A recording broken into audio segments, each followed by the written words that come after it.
Hi, this is Ash Alder with the Wizards Respite Sanctorum. This is a show where we dive into all things TTRPG, RPG, games, books, everything.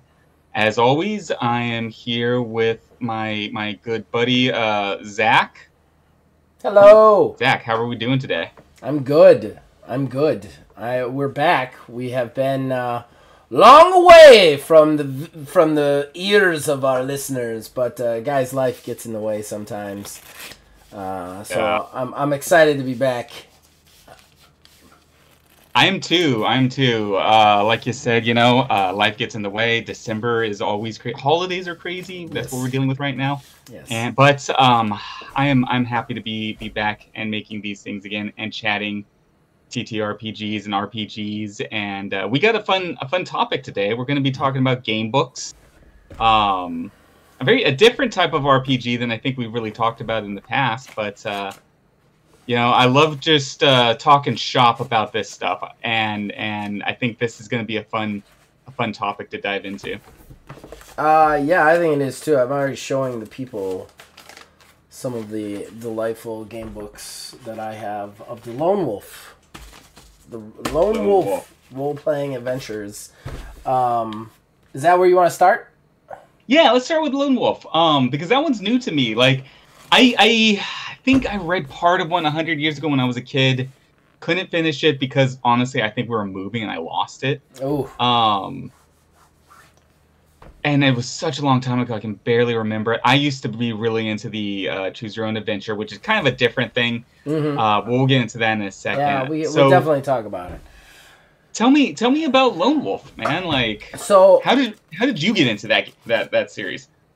I am obsessed with games, all things games. All things games, both digital and on paper. No, when I was a kid, I was constantly looking for escape.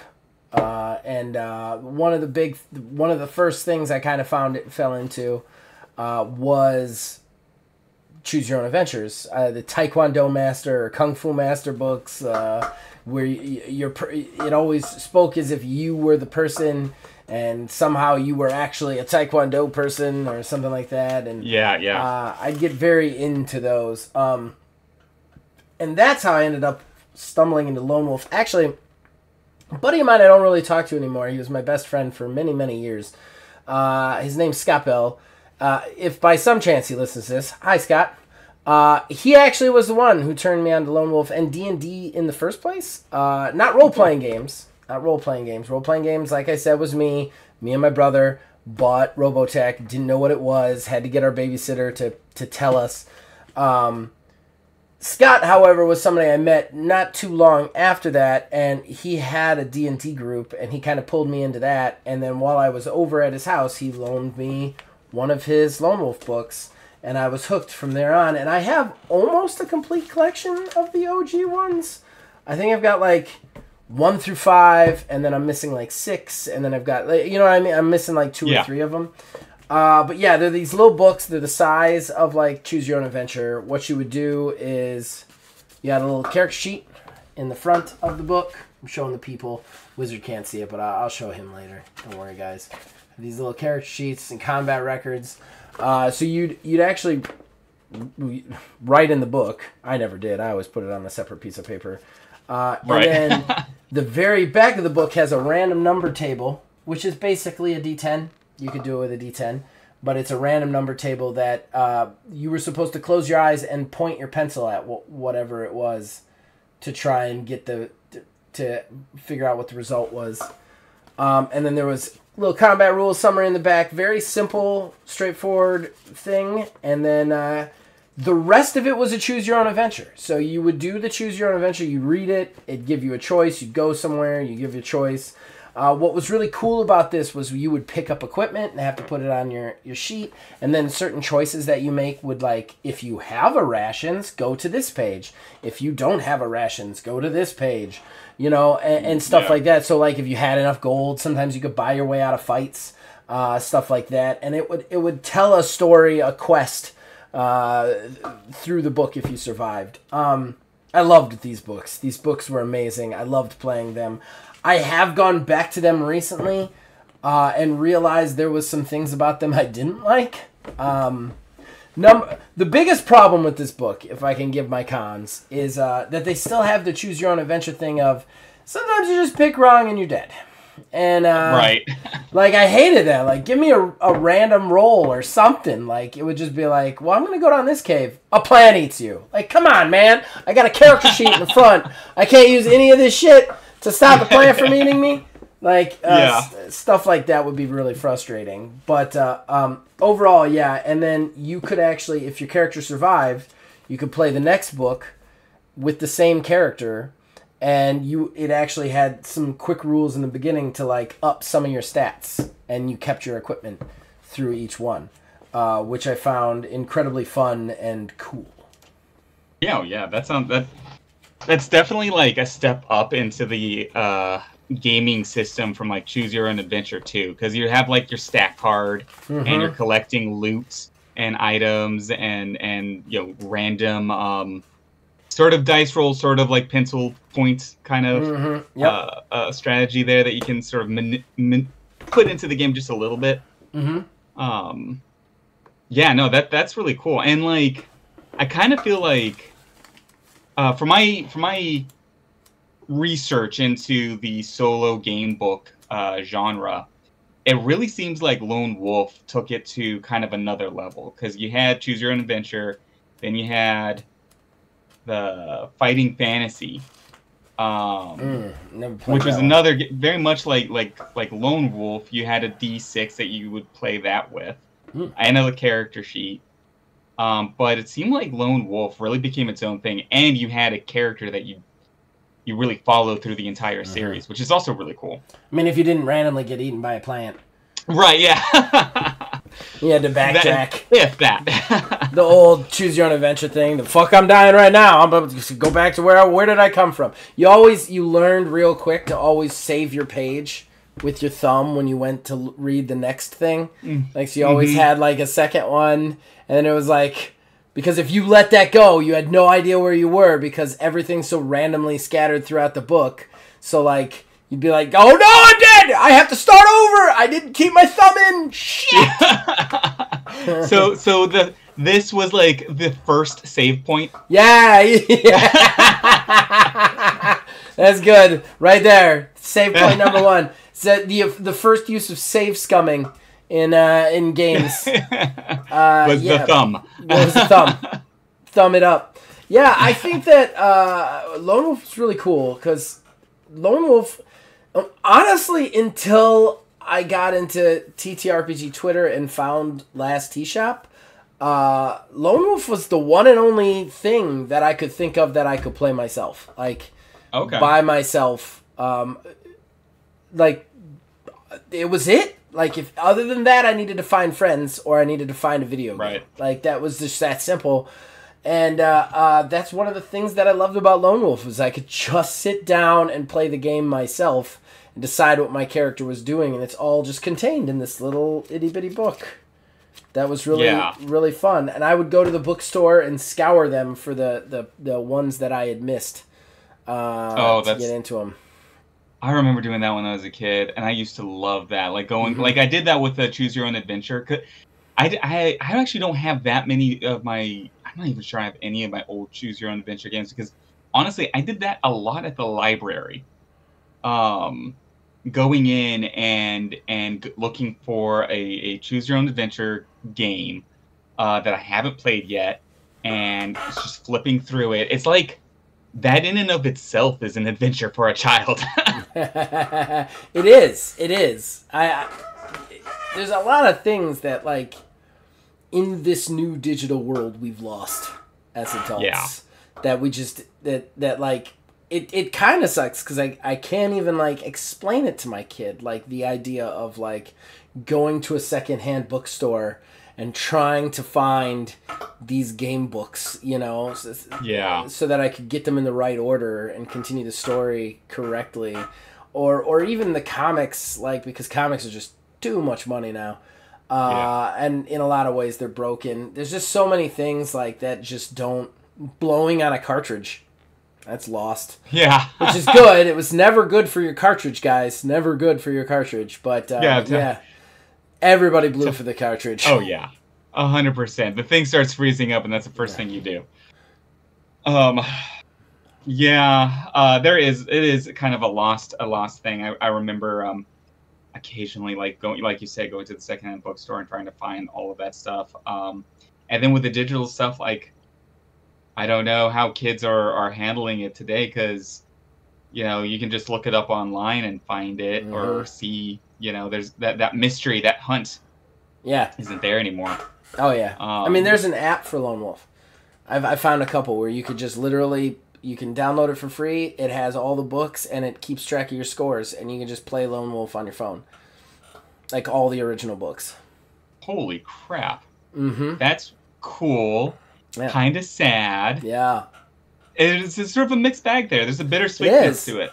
It really is. It really is a bittersweetness to it. But again, it's the same thing with, like, it's so many things. Like, video games are like that in a lot of ways. The couch co-op Halo days are gone. I remember the LAN parties where it would be me and 8 other friends from school. We would all go to one house. We'd bring our TVs and our Xboxes. We'd connect them onto one network in different rooms, and we would all play Halo together. Those are some of the most fun I've ever had in my life doing that, and that is completely gone. That will never exist again. There was, there's even role-playing games in a way, because how many games do you play right now on the internet? Like, personally for me, on a whole, it makes it better for me because you don't have to leave your house, but you still get that camaraderie. Also, I love streaming it because it's always recorded. Like, you can always see what happened. Like, even if nobody watches it, I love the idea that there's a record of it. I'm not just doing it for me, you know. But at the same time, how many sessions do you go to where you sit down at a table with snacks and play with your friends for 4 hours into the night? Very few, because you got wives, you got kids. I have one right now, but before that I had 0, you know? Yeah, no, I definitely see that. And like you were saying, like, it is good to have this kind of stuff online. I have friends who have moved away that I'm able to continue to play with online. Mm-hmm. Yeah. I've met new friends like you and have been able to, like, you know, really, like, explore other systems I wouldn't necessarily have, because... Yeah, it's been crazy. It's been really crazy. We have been... I don't know. I can't speak for you, but for me, like, my role-playing game... Like, my role-playing game, I don't know how to say this. I just get to play so much more role-playing games now. Yeah. Like, since you and I have hooked up on the probably better way to phrase that, but on the internet through the website. Like, I mean, we've played Stunfish Sitting There. We played Last Tea Shop, Amongst the Fallen Stars, Teenage Mutant Ninja Turtles, Astro Drive. There's just so many that we're playing now, and it's just so great because we have the ability to do that without pissing everybody we know and love off. Yeah. And, like, you can't, like, it was cool you could go and do that when you were in school, maybe if you found the right group, which was hard. We've talked about that on the show before. Yes. There's, like, a secret code to trying to make nerd friends and back in high talked school about that. Yeah. Or even nowadays, like, Philbilly had a lot of struggles with that, you know, when he first got into it.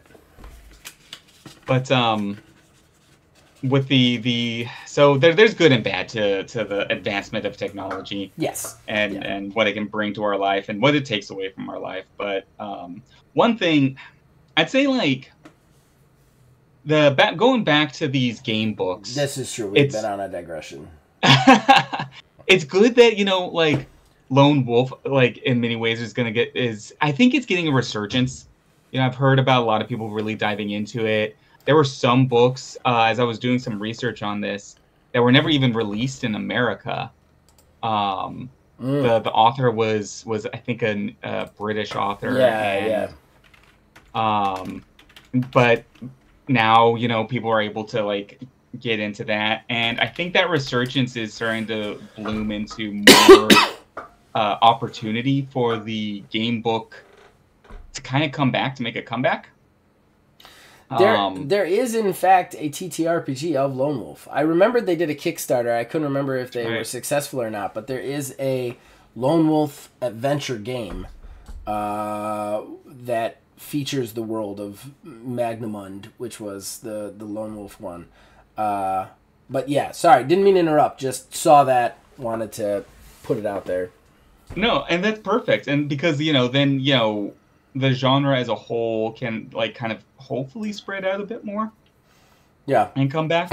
I think sometime middle of last year, I did a review on a game that was coming into production called so yeah, I think these games, the resurgence of Lone Wolf and the popularity growing again, is giving an opportunity for new systems to come out along this line. I did a review of one called Witchbound, I think in the middle of late last year. That was a really fun, interesting game. It kind of used a map system in combination with the game book system. Right. So you'd have a map, and there was a code on all these different locations on the map, and you could flip to a different part of the book, read what the code said, like this is a path to another room, you can leave this room, or this is a person, an NPC, and you can interact with them, you could talk to them, ask them a question. And then it'd give you the same sort of options that these game books would give you. Do you say yes to the quest that they're giving you, or roll a d6 because you're about to get into a fight? That's really cool. I don't think it's released quite yet. I think they're still working on their Kickstarter. Can't wait for that game to come out. That's going to definitely be a hard copy that I got to pick up. But like if I'm hoping that like RPGs have gotten a resurgence in the last decade to really, like I'd say like the last 5 years in particularly, like they really popped with the pandemic kind of sitting everybody at home and playing on Discord. Hoping that it'll lead into the game books having a resurgence too. Yeah, it's hard for me because I kind of almost feel like the solo games are kind of the evolution of the game books in a way. Like I hope this in no way, shape, or form insults like Last Tea Shop or Lost Amongst the Starlight Wreckage, but like games like that to me are like the evolution of the game book. I don't necessarily need the game book when I have those, They're also much more compact. They leave more to your imagination, and I'm never getting just randomly eaten by a plant. I think that like that is one thing. I know we've talked about the solo game so much on our channel, and we've even played it, and it's something that I find very interesting and cool. Since it's a facet of RPGs that somehow in 42 years of life I've only recently discovered, and I think that that's really cool. I think that like the game books are interesting to me because my biggest problem with game books is they always have these like finalities to them that I never cared for. Just the thumb, the thumb. I never wanted to need the thumb, and you always need the thumb. And even in Lone Wolf, you need the thumb. Hate that. I wish that like there was a little bit more. Honestly, with the Lone Wolves, I wish they were written without any automatic deaths. I think they would have benefited just from also doing skill checks. They don't do any real skill checks in there. There's a couple of like, randomly guess a number, and if it's this to this or this to this, this is what happens. But like, I would have loved to see more of that just so that I could survive situations. I mean, I've said it before. Gaming is a power trip.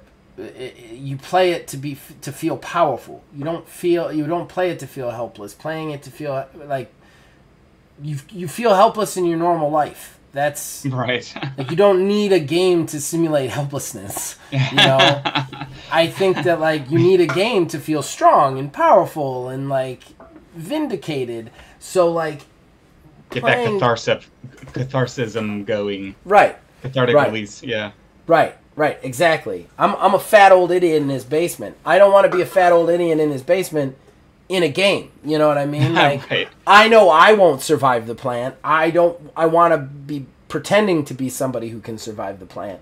And I think that, like, that's one of the biggest problems now in my age, not as a young adult, but with my experience. That's one of my biggest problems with them is I never really felt that sense of power with them, you know, that you get from, like, just having a really good game master who understands what an RPG is, you know, or even the new games that we've been playing, you know, like, and yeah, amongst the Starlight Wreckage, was it, not to spoil it if somebody hasn't watched it, our stream was very depressing, but that being said, I think the story to get there was the right story. Plus, you set it up with kind of like a negative downer, you know. But like T-Shop, you can't really die in T-Shop. It's not about that. It's about the role playing, and I think that, like, there is a way to have a role playing game in your head,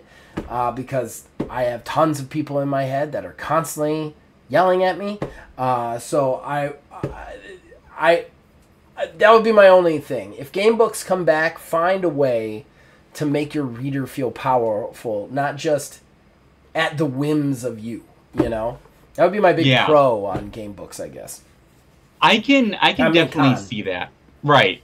I can definitely see that as a big con on game books and as a whole, because there were several moments reading through, you know, even the Choose Your Own Adventure and that stuff where you turn, like, I remember one in particular, I was so pissed off, and, like, I think my dad was there, and he was like, "Why are you so mad?" And I was like, "Because I went down the river, and a UFO came over and abducted me, and that was the end." And my dad was just looking at me, he's like, what kind of book are you reading, boy?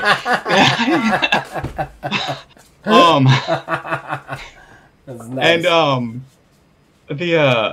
because he had no idea what I was doing. But the one thing I did like about the game books that I haven't experienced yet, and I'm sure there's one out there because there's so many solo RPGs out there, but I haven't experienced yet about the solo RPG. I really liked the narrative and the story that you got. You got, like, it was a novel you played, right? And though a lot of the solo RPG games that we have now are more sort of generating your own story, which is great, and I love that about them. They don't always have a narrative. Like, you don't always necessarily have that bad guy that's already there that you walk in hating, you know? Yeah, that's true. You want to go and get them. A lot of them are more coming from yourself.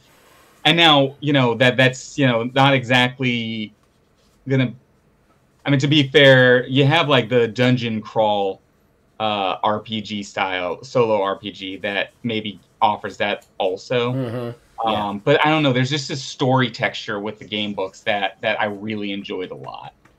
I will 100% agree with that. I will 100% agree with the bad guy thing. That is true. Even for Against the Darkness, there's a boss at the end, and you can attach a story at the end, but, like, you don't even know who the boss is until you run into him because it's procedurally generated. So, like, with the game book, you got that, like with Lone Wolf, there's this wizard that you're just constantly at odds with for the first, like, I want to say the first 3 full books. So, like, it's definitely like, okay, all right, I get that. Like, you have an actual, like, established antagonist that you have to deal with, which is nice. Yeah.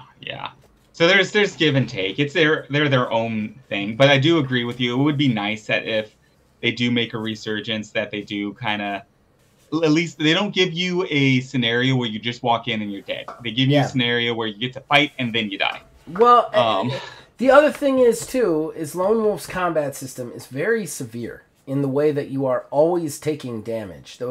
how they do it is you compare your combat score to their combat score, and then you randomly generate a number between 1 and 10, and that determines how much damage each of you takes each round. So like that's how combat works, which is really frustrating to me, because you're always taking damage. It's just this constant like uphill step walking with the fights. That's very frustrating.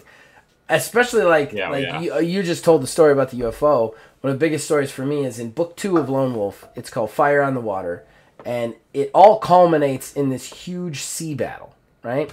Like that is one of the big culminations, and you are kind of like running around on the ships trying to get to this wizard to kill him, and you end up jumping onto another ship, and the jump onto another ship usually costs you damage, and then you end up falling through to the hold where there's a Death Knight who has just this ungodly amount of like combat score. So you have to get extremely lucky to win that book. And that was always super frustrating to me because it was at the very end. Like, it's like, so I've gotten all the way here, I take a bunch of damage from this fall, and then I fight this guy, and it's like, it was so nearly impossible to get through that.